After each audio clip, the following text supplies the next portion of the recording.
Hello everyone. आज के session में हम डिस्कस करेंगे पॉलिटी के इम्पॉर्टेंट टॉपिक को, जो कि टॉपिक का नाम है आपके पंचायती राज व्यवस्था। यही एक ऐसा टॉपिक है, इससे एक दो क्वेश्चन एग्जाम में पूछे ही जाते हैं।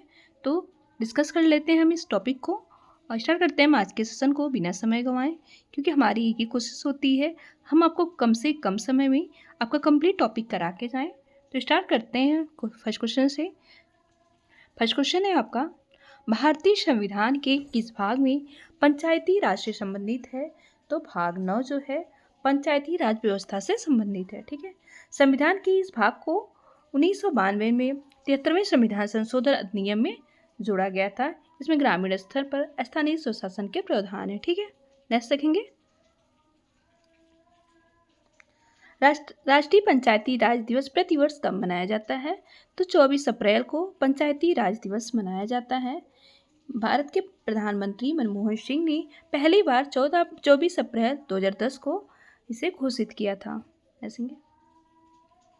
भारत की पंचायती राज व्यवस्था कितने स्तर की होती है? तो 3 स्तर की होती। कौन कौन सी? ग्राम पंचायत, पंचायत समिति, जिला समिति। नेक्स्ट देखेंगे, पंचायती राज किस सूची के अंतर्गत आता है? तो पंचायती राज व्यवस्था जो है राज्य सूची के अंतर्गत आता है। नेक्स्ट देखेंगे, भारत में पंचायती राज स्थापित करने वाले प्रथम 2 राज्य कौन से थे? तो राजस्थान और आंध्र प्रदेश। नेक्स्ट देखेंगे, त्रिस्तरीय पंचायती राज व्यवस्था को प्रारंभ करके किसके द्वारा कराया गया था? तो पंडित जवाहरलाल नेहरू द्वारा। पंचायती राज व्यवस्था का उद्घाटन जवाहरलाल नेहरू ने 2 अक्टूबर 1959 को राजस्थान के नागौर जिले में किया था। ठीक है, नेक्स्ट देखेंगे, पंचायती राज की शुरुआत करने वाला भारत का पहला राज्य कौन सा था? तो भारत का पहला राज्य राजस्थान था। नेक्स्ट देखेंगे, भारत में पंचायती राज व्यवस्था किसके अंतर्गत रखी गई है? तो राज्य के नीति निर्देशक सिद्धांत के अंदर के जो राज्य के नीति निर्देशक सिद्धांत के अनुच्छेद 40 में पंचायती राज व्यवस्था का उल्लेख किया गया है। ठीक है, नेक्स्ट देखेंगे, कौन पंचायती राज के तहत एक शीर्ष निकाय है? तो जिला परिषद जो है यह पंचायती राज का एक शीर्ष निकाय है। नेक्स्ट देखेंगे, कौन भारत में पंचायती राज व्यवस्था के विचार का कट्टर विरोधी था? तो डॉक्टर भीमराव अंबेडकर जो थे ये पंचायती राज व्यवस्था के कट्टर विरोधी थे। नेक्स्ट देखेंगे, पंचायती राज व्यवस्था किस केंद्र शासित प्रदेश में नहीं है? तो दिल्ली में नहीं है। नेक्स्ट देखेंगे, भारत में त्रिस्तरीय पंचायती राज व्यवस्था के लिए किस समिति ने सिफारिश की थी? तो बलवंत राय मेहता ने।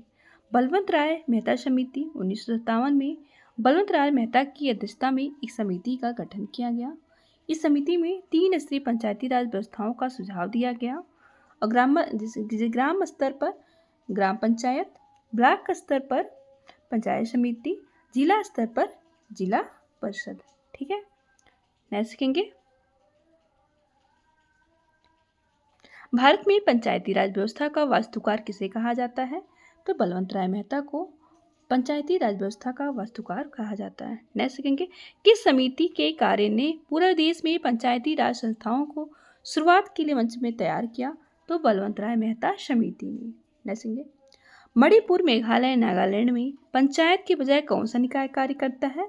तो मणिपुर, मेघालय, नागालैंड में वहाँ पे स्वतंत्र जिला परिषद जो है ये पंचायत के बजाय कार्य करता है। ऐसे कि पंचायती राज प्रणाली में पंचायत समिति का गठन किस स्तर पर किया जाता है? तो खंड स्तर पर। देखेंगे, बलवंत राय मेहता समिति का गठन कब किया गया? तो बलवंत राय मेहता समिति का गठन 1957 में किया गया। और पंचायत राज समिति से जुड़ कुछ समितियां उन्हें अभी देख लेते हैं। इसका कई बार क्रम पूछ लिया जाता है, कई बार कौन समिति किससे संबंधित पूछ लिया जाता है, सन पूछ लिया जाता है। तो एक बार हम देख लेते हैं। जैसे कि बलवंत राय मेहता समिति है ये 1957 में गठन हुआ। अशोक मेहता समिति 1977 में, हनुमान राव समिति 1983, जीवीके राव समिति 1985 में, LM सिंघवी समिति 1986, थुंगल समिति 1989। देखेंगे कि संवैधानिक संशोधन ने पंचायती राज संस्थाओं को संवैधानिक दर्जा दिया।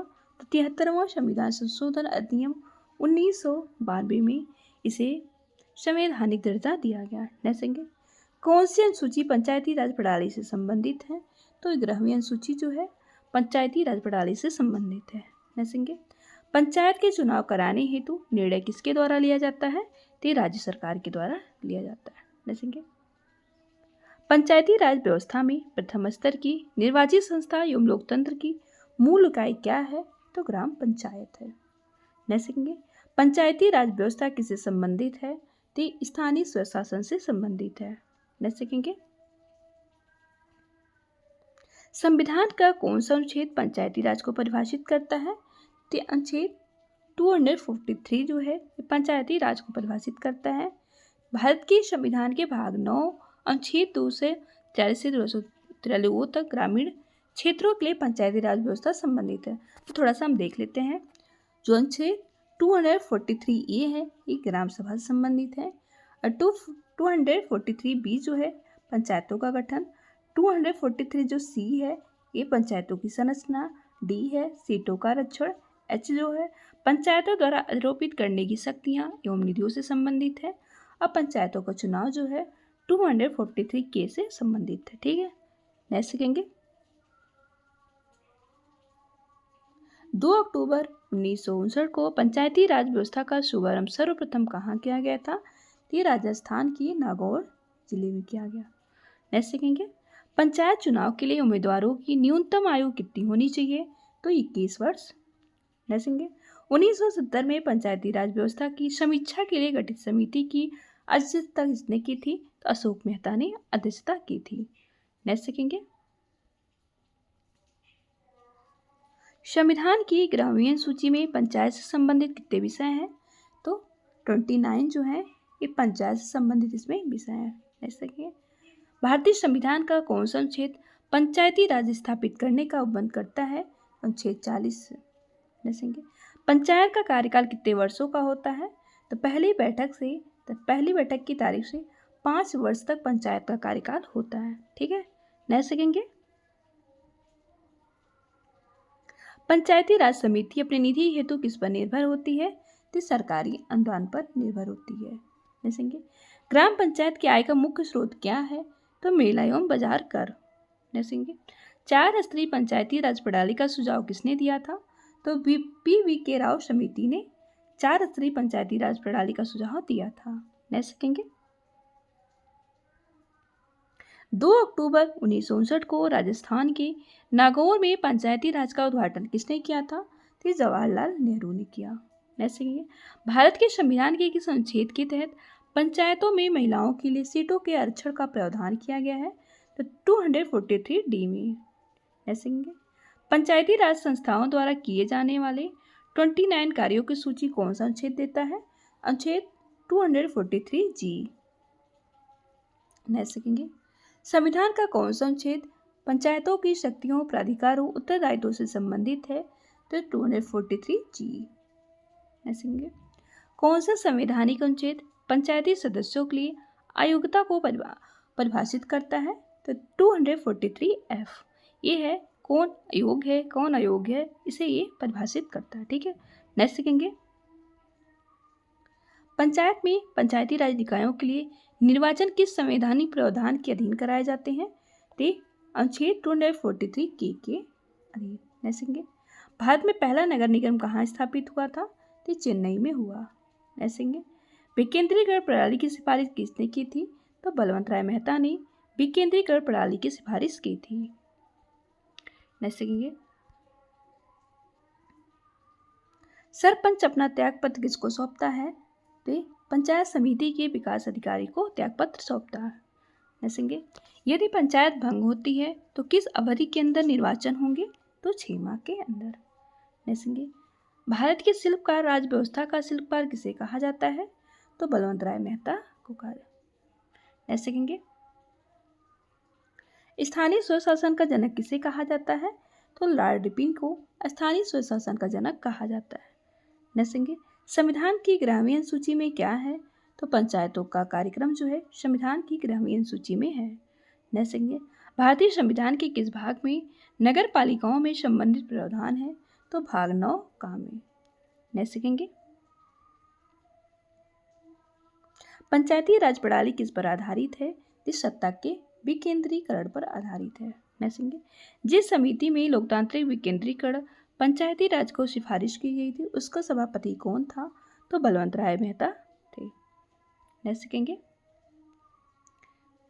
73वें संविधान संशोधन के अनुसार पंचायती राज संस्थाओं में के अध्यक्ष कम से कम कितने पद महिलाओं के लिए आरक्षित किए गए थे? 3/4 किए गए। नेक्स्ट सीखेंगे 73वें संविधान संशोधन द्वारा पंचायती राज व्यवस्था के लिए किस प्रकार के चुनाव का प्रावधान किया गया है? तो प्रत्यक्ष एवं गुप्त मतदान। नेक्स्ट सीखेंगे कौन पंचायती राज संस्थाओं के निर्वाचन के लिए उत्तरदायी है? तो राज्य निर्वाचन आयोग जो है ये पंचायती राज संस्थाओं के निर्वाचन के लिए उत्तरदायी होता है। नेक्स्ट सीखेंगे 73वां संविधान संशोधन अधिनियम कब लागू हुआ था?